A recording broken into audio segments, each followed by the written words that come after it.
Bismillahirrahmanirrahim.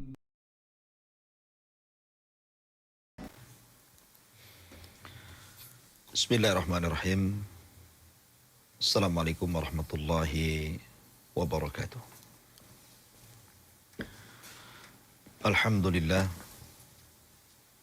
Alhamdulillahilladzi arsala rasulahu bil huda wa dinil haq liyudhhirahu 'ala ad-dini kullihi wa kafa billahi syahida wa kafa billahi wakila.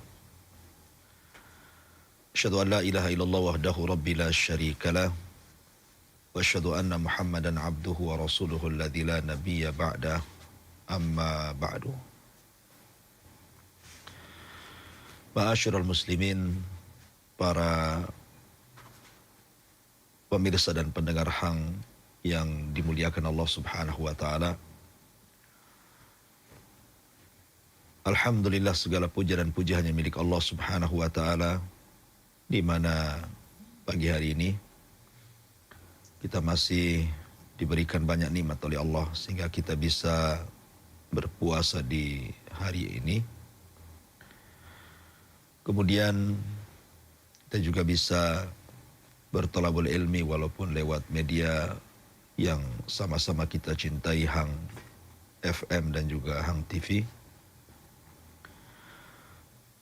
Kemudian tak lupa salawat iring salam marilah kita haturkan kepada Rasul kita Muhammad sallallahu alaihi wa ala alihi wasallam. Bicara tentang malam Lailatul Qadar, tentu sangat menarik kalau kita bicara tentang Lailatul Qadar dan menginginkan akhirat. Mereka senantiasa menunggu momen malam itu. Selama 1 tahun, mereka menunggu kapan Lailatul Qadar, kapan Lailatul Qadar. Karena dalam Al-Quranul Karim, kalau Anda baca dalam surah Al-Fatihah sampai Qul a'udzu birabbin nas, maknanya dari awal sampai akhir, tidak ada satu malam yang dijelaskan keutamaannya secara detail dan terulang-ulang di banyak ayat melebihi malam Lailatul Qadar. Contohnya Allah mengatakan wal fajri wa layalin ashri, demi waktu fajar dan demi malam-malam yang 10. Maksudnya 10 malam akhir Ramadan. Dan disebutkannya 10 akhir Ramadan artinya diisyaratkan kepada malam Lailatul Qadar. Dan Allah juga mengatakan di ayat yang lain, inna anzalnahu fi lailatin mubarakah. Allah sebut bahwa malam Lailatul Qadar dengan malam mubarakah, malam yang penuh berkah. Bahkan ada satu surat khusus yang Allah sendirikan berbicara tentang Lailatul Qadar, dan tidak ada siang khusus yang dibicarakan dalam Al-Quran. Tapi ada satu malam yang dibicarakan dalam Al-Quran dan dibuatkan satu surat membicarakan malam Lailatul Qadar. Dan surat itu disebut Suratul Qadar. Inna anzalnahu fi lailatul qadr wa ma adraka ma lailatul qadr lailatul qadri khairun min alfi syahrin ila akhiril ayat. Ma'asyiral muslimin yang dimuliakan Allah Azza wa Jalla, karena mulianya malam ini, di mana setiap muslim dan muslimah selalu menunggu-nunggu kehadirannya, sehingga kita perlu tahu apa keistimewaan Lailatul Qadar, kapan waktunya, bagaimana cara mendapatkannya, amalan apa saja yang harus kita lakukan, dan siapa yang diberikan nikmat mendapatkan Lailatul Qadar, apa yang terjadi? Dan siapa yang diharamkan mendapatkan Lailatul Qadar, apa juga yang terjadi? Inilah yang kita akan bahas beberapa menit ke depan. Ma'asyiral muslimin yang dimuliakan Allah Azza wa Jalla, saya akan sebutkan 5 keistimewaan malam Lailatul Qadar. Pertama, Lailatul Qadar disebut Lailatul Tanzil. Malam diturunkan Al-Quran. Karena Allah Subhanahu wa ta'ala berfirman, "Syahrul Ramadan alladzi unzila fihil Quran." Bahwa bulan Ramadan itu adalah bulan diturunkannya Al-Quran. Huda linnasi wa bayyinatin minal huda wal furqan. Sebagai petunjuk bagi manusia. Lah turunnya Al-Quran yang merupakan mukjizat terbesar, melebihi kitab-kitab sebelumnya, dari Injil, Zabur, dan Taurat, serta Suhuf, itu turun di malam Lailatul Qadar. Ada yang mengatakan bahwa maksudnya turun di malam Lailatul Qadar itu maksudnya turun secara jumlah dari Lauhil Mahfud ke Baitul Uzza yang ada di langit pertama di dunia. Ada juga mengatakan bahwa Al-Quran turun di malam Lailatul Qadar maksudnya surat pertama atau ayat pertama yang turun kepada Nabi SAW di Gua Hira itu bertepatan dengan akhir Ramadan dan bertepatan dengan Lailatul Qadar. Suratul Alaq ayat 1-5. Iqra bismi rabbikal ladzi khalaq, khalaqal insana min 'alaq ila akhiril ayat. Lah turunnya ayat Al-Alaq kepada Rasul, sehingga Rasul resmi didaulat menjadi seorang Nabi, itu turun di Gua Hira bertepatan dengan Lailatul Qadar di 10 malam akhir Ramadan. Sehingga Allah mengatakan, "Inna anzalnahu fi Lailatul Qadar." Sungguhnya kami turunkan Al-Quran di malam Lailatul Qadar. Kemudian yang kedua, Lailatul Fasli wa Takdir. Bahwa malam Lailatul Qadar itu adalah malam penentu dan takdir manusia. Dan ini salah satu makna daripada Al-Qadar. Karena makna Al-Qadar itu banyak. Salah satunya ini. Lailatul Fasli wa Takdir. Di mana malam itu seluruh takdir manusia dirinci. Ada catatan umri saat kita berada di perut ibu kita di usia 4 bulan. Allah utus malaikat mencatat rizkinya, amalnya, ajalnya, akhir hayatnya, apakah dia senang ataukah dia susah, sul khatimah atau husnul khatimah, begitu maksudnya. Kemudian ada takdir sanawi, dan itu di malam Lailatul Qadar. Setahun yang akan datang ditentukan kebaikannya oleh satu malam di malam Lailatul Qadar. Dan ada juga takdir yaumi. Allah mentakdirkan setiap hari ada yang mati, ada yang hidup, ada yang lapar, ada yang kenyang, dan begitu seterusnya. Ma'asyiral muslimin yang dimuliakan Allah Azza wa Jalla. Maka Allah mengatakan, "Fiha yufraqu kullu amrin hakim." Di malam Lailatul Qadar itu Allah putuskan setiap takdir hamba setahun yang akan datang. Maka jangan pernah sia-siakan malam Lailatul Qadar, karena nasib setahun yang akan datang ditentukan di malam itu. Kemudian yang ketiga, Lailatul Khair. Lailatul Qadar disebut Lailatul Khair. Malam penuh dengan kebaikan. Karena orang yang beribadah di malam itu saja dilipat-lipatkan pahalanya. Sampai Allah katakan khairun min alfi syahrin. Lebih baik daripada 1000 bulan. Artinya 84 tahun lebih. Kurang lebih. Ya. Maka itu sebuah kebaikan. Kemudian yang keempat, Lailatul Salam. Malam Lailatul Qadar disebut malam keselamatan. Selamat dari apa? Maksudnya salam minasyurur. Keselamatan dari segala jenis keburukan. Karena di malam itu malaikat banyak yang turun. Bahkan jumlah para malaikat yang turun, kata Imam Ibnu Katsir rahimahullah ta'ala dalam Tafsirul Azim, Ibnu Katsir ketika memberikan catatan kepada ayat tanazzalul malaikatu warruh, malaikat yang turun dari langit ke bumi itu jumlahnya sebanding atau jauh lebih banyak dibandingkan asa sa'adadun minal hasai fil ardi. Jumlah pasir ataupun kerikil yang ada di permukaan bumi. La haula wala quwata illa billah. Siapa yang bisa menghitung kerikil? Laut ada kerikil, gunung ada kerikil, Bahkan orang yang bangunan pun pakai kerikil gitu. Siapa yang bisa menghitung kerikil sebanyak yang ada di dunia? Nah, sementara malaikat yang turun itu sebanyak itu. Makanya disebut Lailatul Salam. Ya. Malam keselamatan. Salamun hiya hatta matla'il fajr. Kemudian yang terakhir, Lailatul Ghufran. Wa malam Lailatul Qadar itu disebut malam ampunan atau pengampunan. Sehingga Rasul mengatakan, man qama lailatal qadrin imanan wa ihtisaban ghufira lahu ma taqaddama min dhanbi. Siapa yang menegakkan di malam Lailatul Qadar ini dengan beribadah, penuh iman dan mengharap pahala Allah, maka Allah Subhanahu wa taala akan hapuskan dosa-dosanya yang telah berlalu bagi dia. Subhanallah. Itulah Lailatul Ghufran.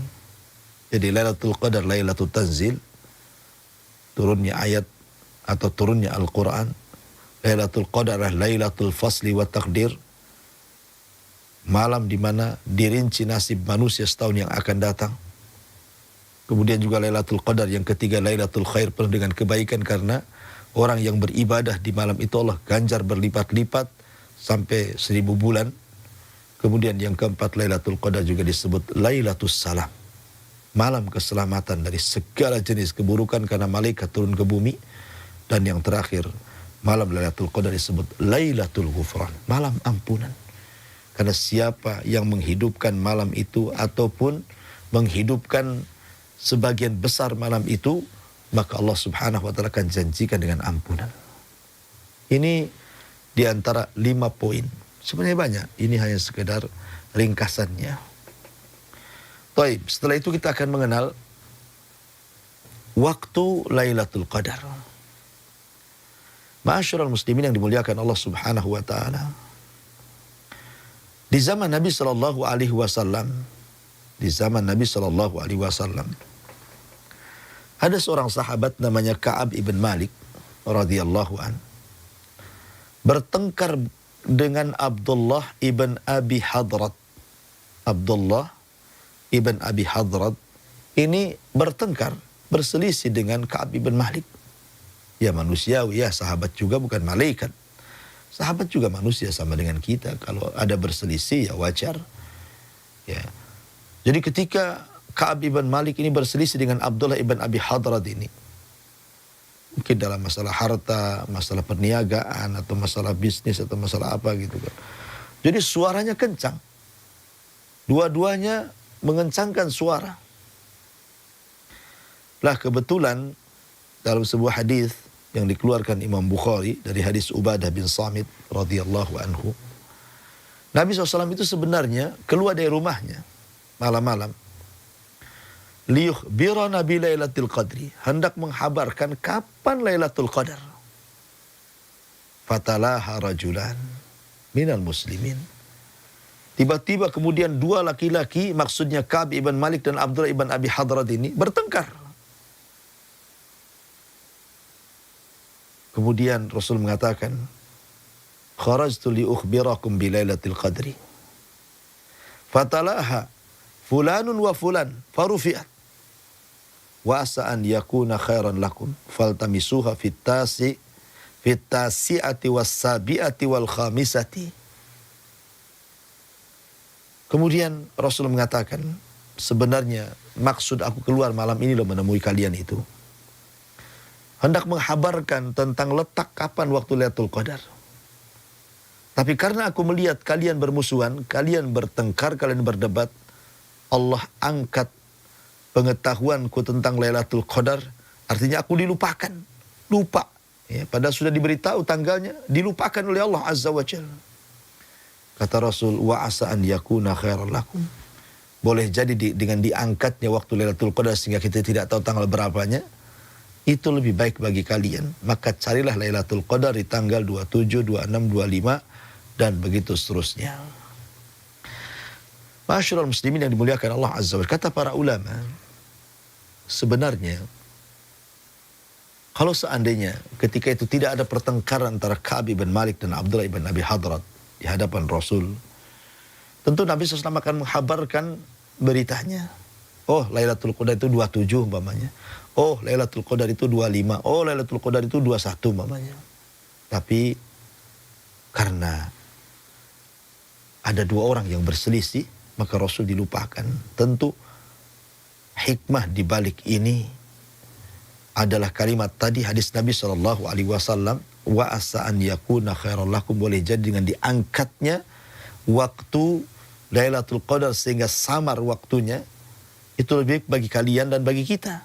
Maka Rasul mengatakan faltamisuha fi tasiati was-sabiati wal khamisati. Kalau gitu carilah Lailatul Qadar itu di tanggal 27, di tanggal 29 ataupun di tanggal 25. Masyaallah muslimin yang dimuliakan Allah Azza wa Jalla. Namun walaupun demikian, Nabi SAW tetap memberikan ancar-ancarnya kapan Lailatul Qadar itu akan terjadi.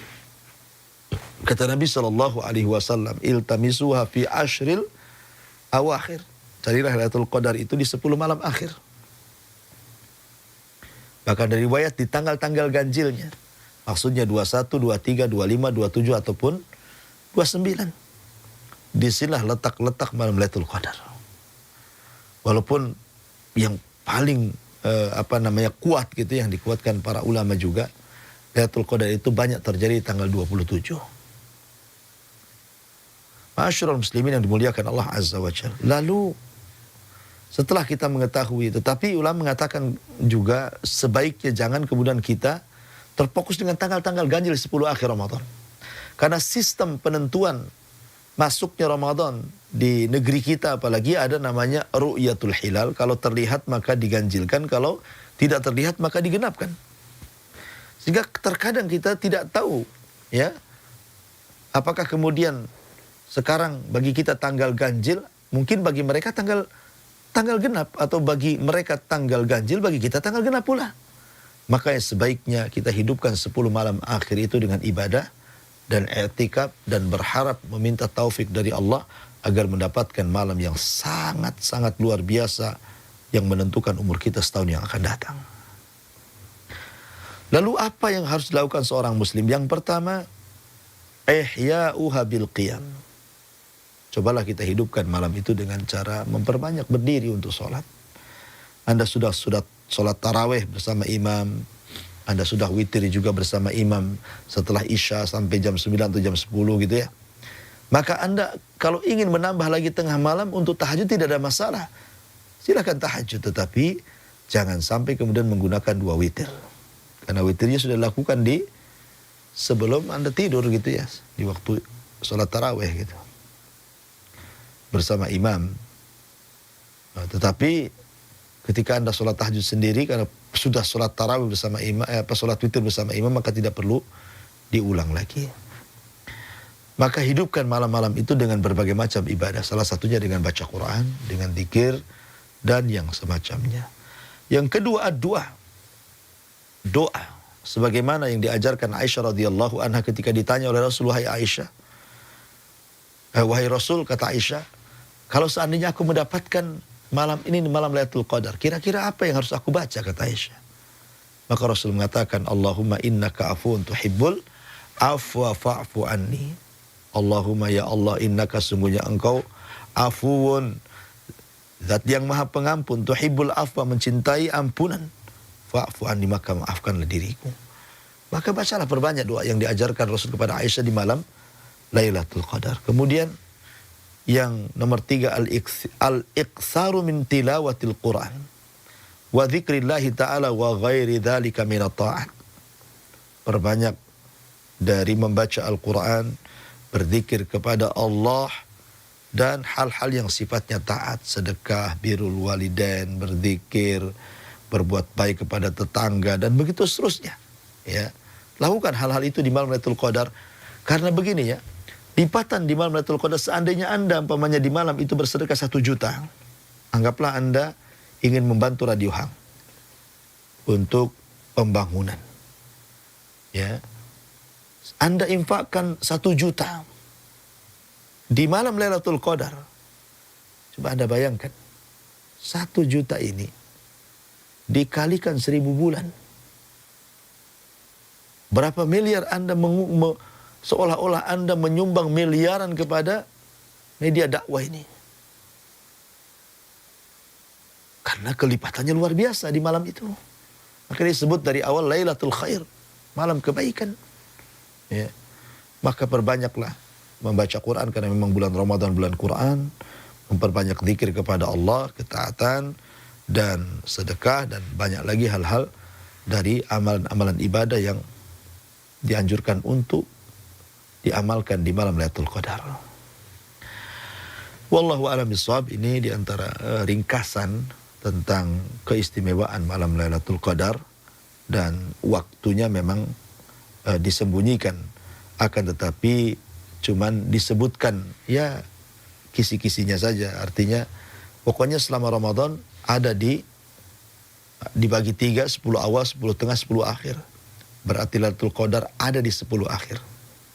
Dari 10 akhir ini ada tanggal-tanggal ganjil, 21, 23, 25, 27, 29. Maka carilah di tanggal-tanggal ganjil. Karena Syekh Utsaimin mengatakan setiap tahunnya Lailatul Qadar itu berpindah dari satu tanggal ganjil ke tanggal ganjil berikutnya.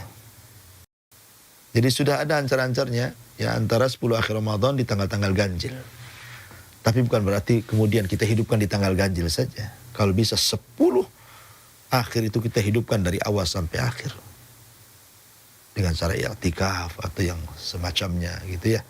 Karena sekali lagi satu ibadah itu bisa dilipat gandakan menjadi 1000 bulan. Khairu min alfi syahrin, atau 84 tahun Anda beramal dan tidak bermaksiat kepada Allah Subhanahu wa taala. Wallahu alam bissawab. Mudah-mudahan ada manfaatnya.